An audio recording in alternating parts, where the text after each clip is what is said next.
हूँ। अत्यंत विद्वान, बड़े संत और बड़े मर्मज्ञ हैं सनातन के। मैं आज उनको आमंत्रित किया हूँ, पहले भी हमारे साथ एक दो डिबेट में हिस्सा रहे हैं। महाराज जी, आपका स्वागत और धन्यवाद।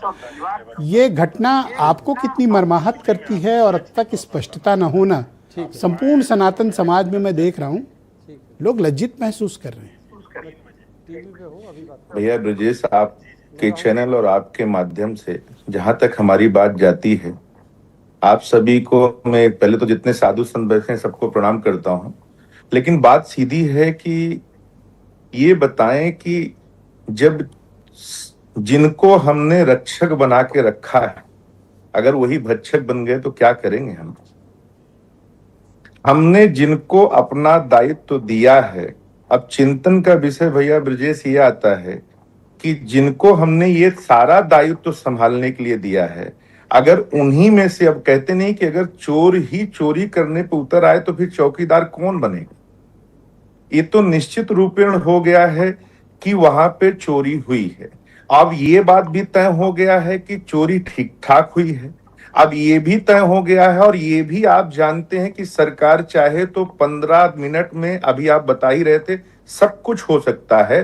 तो ये सरकार ऐसा क्यों नहीं कर रही है, या सरकार ऐसा क्यों करना नहीं चाह रही, या हो रहा है तो इतना विलंब क्यों हो रहा है? पहली बात।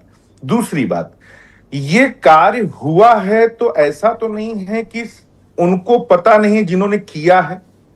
जो हमारी कमेटी है, उस कमेटी में हमारे साधु संतों को अधिकार वो क्यों नहीं दिया गया? उस सेवा का अधिकार उनको जिम्मेदारी क्यों नहीं दी गई? जो साधु संतों का कार्य है, अगर जो कार्य भैया, अब जैसे आप हैं ब्रजेश भैया, रिपोर्टर हैं, आप चैनल के एक मध्यस्थ आप कार्य कर रहे हैं, और जिसकी जानकारी आपको अगर उस कार्य की बजाय किसी हमें दे दिया जाएगा इस कार्य को, तो हम कभी भी सफलता से नहीं चला पाएंगे। ये निश्चित रूपेण है, हमें नहीं समझे कि जाकी बंदरिया वाई से नाचे। मैं इतना ही कहना चाहता हूं, शुरू से ही मिस्टेक हुआ है कि हमें इस सेवा दायित्व को संतों को ही सौंपना चाहिए था, और ये हमारे संत बोले क्यों नहीं, इस बात को संतों को समझना चाहिए कि संतों के पास अगर ये दायित्व होता, संतों के पास पूरी व्यवस्था होती, तो आज तक संतों के जो भी धाम तीर्थ रहे हैं वहां मुझे चोरी क्यों नहीं हुई?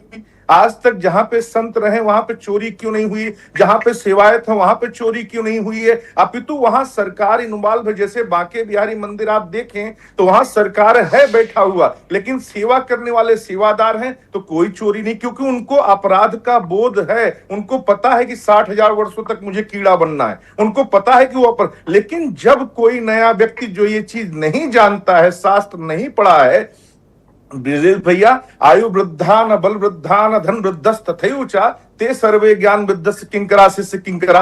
आयु में हमसे कोई बड़ा हो जाएगा, बल में बलशाली हो जाएगा, धन में धनवान हो जाएगा, लेकिन ते सर्वे ज्ञान वृद्धस्य, पूजा तो ज्ञानी ही जाता है। तो जो ज्ञानी है, जिनको भगवान को पूजने का प्रमाण दिया गया है, जिन्होंने शास्त्र को पढ़ा है, शास्त्र को जाना है, अगर ऐसे लोग सेवाएं तो ऐसी व्यवस्था करेंगे तो उनके अंदर दीन भी होगा, दीनता भी होगी, वैभव भी होगा, सम्मान भी बढ़ाएंगे, और भगवान के प्रति उनका इच्छा क्या है कि किस प्रकार की कार्रवाई हो ताकि सनातनियों में एक स्पष्टता तो हो। अब जैसे मैंने देखा कि आ तो रहे हैं श्रद्धालु, लेकिन अब दान पात्र में कोई पैसे नहीं डाल रहे हैं। 80% कम हो गए हैं लोग, मतलब ये प्रभावित हुई है आस्था।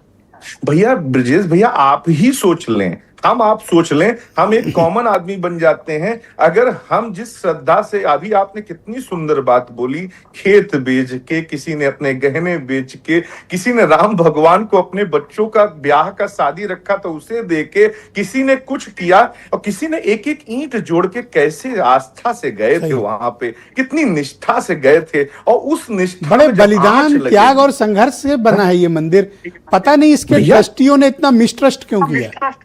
बस ट्रस्टियों ने मिसट्रस्ट किया। आपने कितना सुंदर शब्द बोला, ट्रस्ट को मिसट्रस्ट कर दिया। विश्वास ही जब खत्म हो गया भैया, भक्ति के 3 सूत्र हैं भैया ब्रजेश: विश्वास, संबंध और समर्पण। Believe, relation, then surrender. और अगर आपका विश्वास पहला ही कदम टूट गया तो आप कैसे संबंध बनाओगे और कैसे भगवान के प्रति समर्पण कर पाओगे? इसलिए विश्वास टूटा है भैया, और विश्वास बहुत खतरनाक। महाराज जी, मैं आपसे निवेदन करूंगा, कृपया हमारे साथ बने रहिएगा। मैं इस कार्यक्रम को आगे